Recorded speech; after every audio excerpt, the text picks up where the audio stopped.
G'day, here's a small parcel of practice material of Lightning Ridge Seam Opal. It's bordering on semi-crystal. Not a lot of colour in this little deal, but it's not very expensive. It's been put together just to give you an idea of practicing.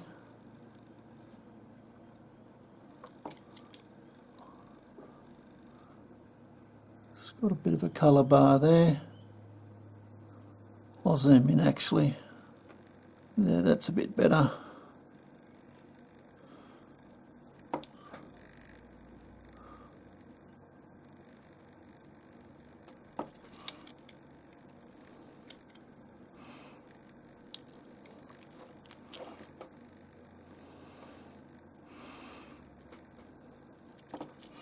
Like I say, I've put it together for you to practice your grinding and shaping rather than cutting stones.